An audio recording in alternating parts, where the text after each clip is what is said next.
But first, let's kick off with the events on the ground here at WEF Tianjin, because it's really supposed to be all about the role of technology and innovation in this digital age, and of course what this means for the fourth industrial revolution. Joined now by my colleague Valerie Tan, who you're familiar with, of course, our correspondent who's usually based up in Shanghai, and today with me here in Tianjin. And Val, it's really amazing, isn't it? I mean, this whole conference in many ways has been sort of overshadowed or hijacked, for want of a better adjective, by the issue of Brexit. I mean, bottom line, what is this going to mean for China now that Britain's historic move to decouple itself from the European Union has sent shockwaves through the world?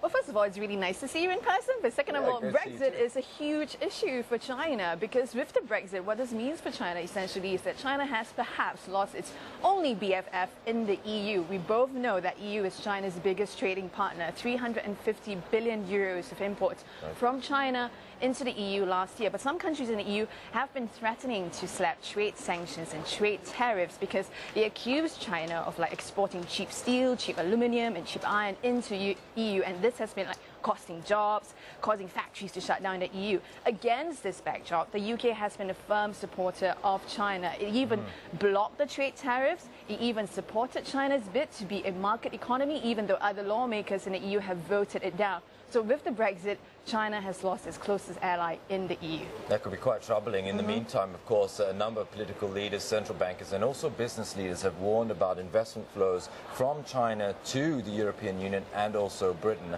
But what do we know in terms of how Chinese businessmen are thinking about investments going that way? Well, the chairman of China's Reform Committee have said that, what this means, what Brexit means for Chinese investors now, they're going to take a wait-and-see attitude. We know London unseated Singapore to be the second biggest offshore renminbi clearing center this year, and it was huge opportunities for them, and it was a huge gateway for the Chinese investors to use UK as a launch pad into the EU. But now with the Brexit, a lot of Chinese investors are like, okay, hang on, we're going to take a minute here and see what's going to happen. Lots of uncertainty in the air.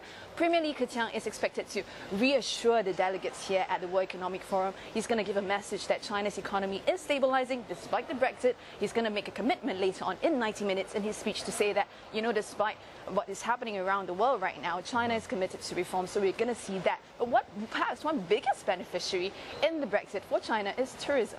When news of the Brexit happened, travel agents told me bookings went through the roof. Trip already, right? Yes, I kind of did. So expect Oxford Street to be filled with Chinese shoppers, and Chinese tourism, when they come in droves. That's right. In fact, you make a really good point there, because just checking the foreign exchange markets this morning, we saw this tremendous volatility in the pound on the Friday's trading session, with the pound hitting 1.5 to the US dollar, dropping to 1.33, and then rebounding to 1.4. Now it's back down to 1.34. So it's certainly going to become a lot cheaper for you and I. Yep. Time to start our retail therapy in the UK. All right. Fantastic stuff, Val. And of course, we'll come back to you a little bit later on, because it's not just about the Brexit, folks. It's also about the role of technology. And there's some really cool gadgets on display here at WEF Tianjin.